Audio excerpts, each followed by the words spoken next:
Сәлеметсіздер ме, құрметті оқушылар? Бүгінгі біздің сабағымыздың тақырыбы тригонометриялық теңдеулерді шешу. Тригонометриялық теңдеулерді шешу үшін келесідей қарапайым тригонометриялық теңдеулердің формулаларын қолданайық. Синус x бізде а-ға тең болғанда, x бізде минус 1-дің n дәрежесі арк синус а қосылған пи n-ға тең. Бұндағы n бізде кез келген бүтін сан. Косинус x-тен а болған жағдайда x бізде плюс минус арк косинус а қосылған 2 пи n-ға тең. Тангенс x-тен а-ға тең болғанда, x бізде арк тангенс а қосылған пи n, және котангенс x-тен а-ға тең болғанда, x бізде арк котангенс а қосылған пи n-ға тең болады екен. Келесідей формулалар бізде тригонометриялық теңдеулердің дербес жағдайлары деп аталады екен. Келесі, егер бізден синус және косинус теріс санға тең болған жағдайда, синус теріс санға тең болған жағдайда, x бізде минус 1-дің n плюс 1 дәрежесі арк синус а қосылған пи к-ға тең екен. Және косинус x бізде минус а-ға тең болған жағдайда, x бізде плюс минус пи минус азайтылған арк косинус а қосылған 2 пи к-ға тең екен. Тангенс x бізде теріс санға тең болған жағдайда, кер тригонометриялық функцияның қасиеті бойынша білесіздер, арк тангенс минусы бізде алдына түседі, x бізде арк тангенс а қосылған пи к-ға тең болады екен. К кез келген бүтін сан. Және котангенс а теріс санға тең болған жағдайда, арк котангенстің қасиеті бойынша пи азайтылған арк котангенс а деген түрде жазамыз, және осыған арк котангенстің периоды плюс пи n-ді қосамыз, мұндағы n бізге кез келген бүтін санға тең болады екен. Ал егер бізде синус x-тен 1 болған жағдайда, бізде 1-ден x тең 2-ден пи плюс 2 пи к деген жауаптарды жаза салсаңдар да жеткілікті екен. Келесі мысалдарды қарастырайық. Бірінші мысал. Синус x 2-ден түбір астына 2-ге тең болсын. Бірінші формула бойынша аргумент табушы минус 1-дің n дәрежесі арк синус 2-ден түбір астына 2 қосылған пи n.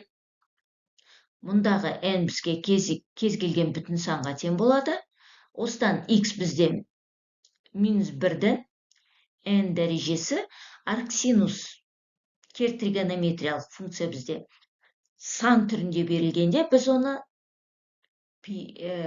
радиан түрінде жазады екенбіз. Яғни арк синус 2-ден түбір астына 2 бізде 4-тен пиге тең екен. Қосылған пи n. Мұндағы n кез келген бүтін сан. Келесі екінші мысалды қарастырайық. Синус x бізде минус 2-ден түбір астына 2-ге тең болсын. Осыдан x бізде соңғы формулаларға сүйенсек, дәл осы формуланың қасына бізде дәрежесіне тек қана 1 қосылады екен. Минус 1-дің n қосылған 1 дәрежесі арк синус 2-ден түбір астына 2 қосылған пи n-ді береді екен. Мұндағы n кез келген бүтін сан. X бізде минус 1-дің n плюс 1 дәрежесін арк синус 2-ден түбір астына 2 бізде 4-тен пиді береді. Қосылған пи n. n элемент z.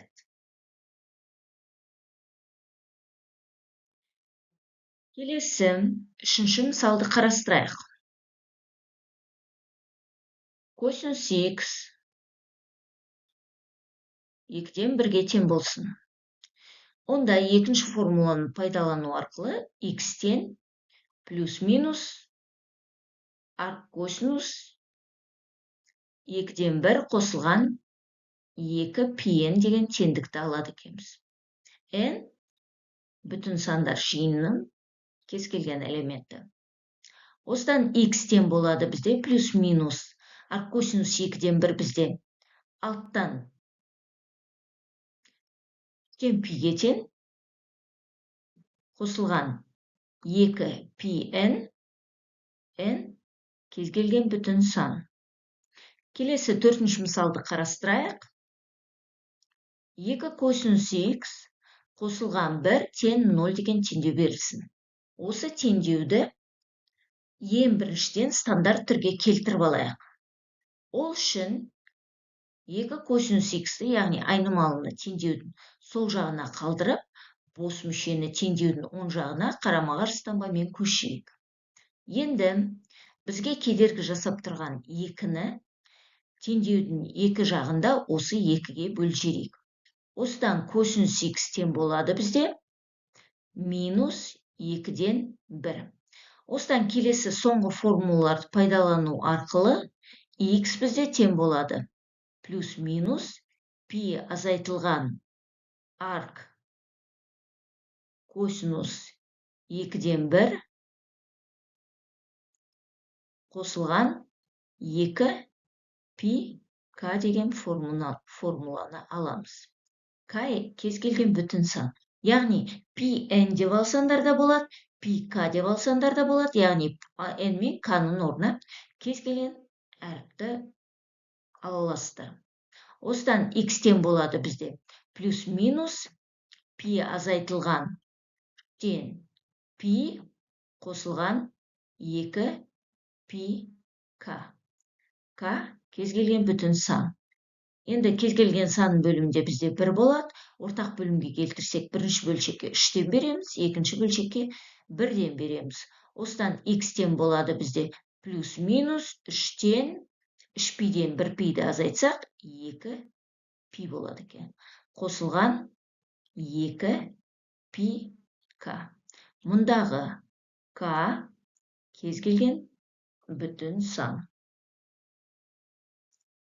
Жақсы. Келесі тангенс котангенстің формуласын қолдануға мысал келтірейік. Түбірасына 3 тангенс x қосу 1 тең 0-ге тең болсын. Берілген теңдеуді қарапайым түрге келтіріп алайық. Ол үшін айнымалыны теңдеудің сол жағына қалдырайық. Ал бос мүшені теңдеудің оң жағына қарама-қарсы таңбамен көшейік. Минус 1 деп. Келесі теңдеудің екі жағында түбірасына 3-ге бөлшерейік. Тангенс x тең болады минус түбірасына 3-тен 1. Енді сіздер білесіздер, балалар, бөлшектің бөлімінде бізде иррационал сан тұрмайды, сондықтан біз бөліміндегі иррационалдықтан құтылайық. Ол үшін бөлшектің алымында бөлімінде түбірасына 3-ге көбейтеміз. Осыдан тангенс x бізде тең болады минус 3-тен түбірасында 3. X тең болады. Арктангенстің қасиеті бойынша арктангенс минус x-тің минус таңбасы функцияның алдына түседі. Минус арктангенс тең түбірасына 3 қосу пи n. Мұндағы n кез келген бүтін сан теңдігін аламыз. Осыдан x тең болады бізде минус 6-дан пи қосылған пи n. n бұндағы кез келген бүтін сан. Осы мысал түсінікті болса, котангенстің мысалдарына көшейік. Түбірасына 3 котангенс x тең 1 деп алайық. Теңдеудің екі жағында түбірасына 3-ге бөлшерейік. Котангенс x тең болады түбірасына 3-тен 1. Бөлшектің бөліміндегі иррационалдықтан құтылайық. Ол үшін алымында бөлімінде түбірасына 3-ге көбейтеміз. Котангенс x тең болады 3-тен түбірасында 3. Осыдан котангенс тең арк котангенс 3-тен түбір астына 3 қосылған пи n. n кез келген бүтін сан. X-тен болады. Арк котангенс 3 бізде 3-тен пиге тең қосылған пи n. n бүтін сандар жиындағы кез келген сан.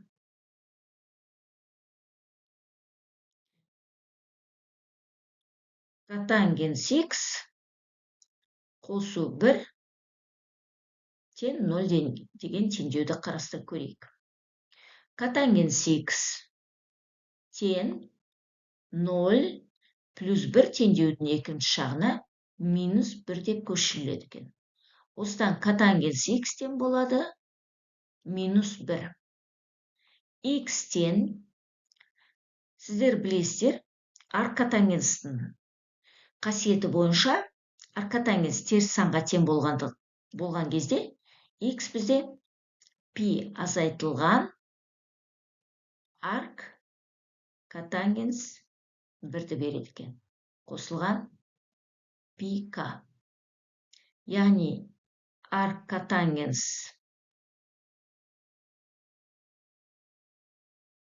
минус альфа бізге пи азайтылған арк котангенс альфаны береді екен. Осы қасиетті пайдалана отырып, келесі теңдікті жаздық. Бұндағы к кез келген бүтін сан. Осыдан x тең болады пи азайтылған арк котангенс 1-ге тең болғанда, ол бізге 4-тен пиді береді екен. Қосылған пи к кез келген бүтін сан. Бірінші бөлшекке 4-тен берсек, x тең болады 4-тен 3 пи қосылған пи к.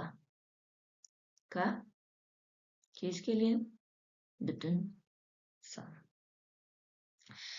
Жақсы балалар, осы мысалдар түсінікті болса, келесі есептерді өз беттеріңізбен шығарып көріңіздер.